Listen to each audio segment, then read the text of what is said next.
정부의 추가적인 자금 지원을 받은 대우조선해양을 비롯해 삼성중공업과 현대중공업 등 조선 3사가 2분기에 모두 흑자 행진을 이어갔습니다.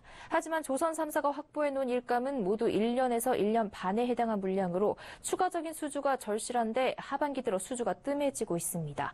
수주 전선에 들이운 먹구름이 언제 거칠지 김상윤 기자가 전해드립니다. 대우조선해양은 지난 2분기 영업이익으로 6,647억 원, 순이익으로 1조 2,547억 원을 기록했습니다. 지난해 같은 기간 영업이익과 순이익이 모두 적자를 기록했고 특히 당기 순손실 규모가 1조 1,400억 원을 웃돌았습니다. 대우조선해양이 단기간에 경영 정상화를 이룬 것은 정부의 지원과 함께 채권단의 출자 전환으로 부채가 자본으로 바뀐 것과 인력 구조 조정, 원가 절감 등이 배경으로 작용했습니다. 삼성중공업과 현대중공업 역시 지난 2분기의 매출액은 지난해 같은 기간보다 줄었지만 구조조정과 원가 절감 등으로 영업이익이 흑자를 보였습니다. 하지만 조선사의 이 같은 흑자 유지가 언제까지 이어질지 예단할 수 없는 상황입니다. 현대중공업 수주 잔량은 현재 163억 달러로 1년 반치의 물량에 불과합니다. 삼성중공업도 210억 달러의 수주 잔량을 확보한 상태지만 1년치 일감에 지나지 않습니다.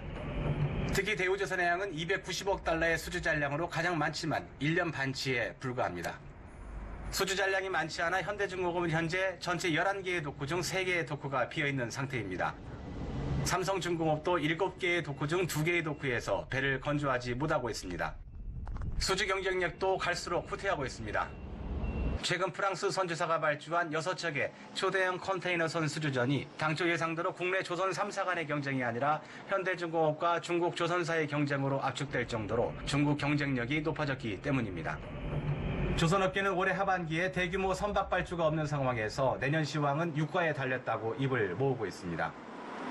중국 조선사의 기술 경쟁력이 높아지고 있는 만큼 국내 조선사는 고부가 선박 시장에 더욱 집중해야 하는 상황입니다. 중국이 따라올 수 없는 해양 플랜트 설비를 지속적으로 수주해야 하는데 그러려면 유가가 더 올라야 합니다. 즉 앞으로 국내 조선사의 신규 수주의 항방은 유가에 달려 있다고 해도 과언이 아닙니다.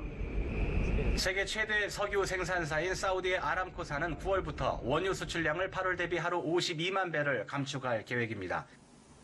세계 최대 산유국인 사우디가 감산에 돌입하고 오펙 회원국들의 감산 참여 결정이 이어질 경우 조선업 업황은 한층 개선될 것으로 예상됩니다. 서울경제TV 김상용입니다.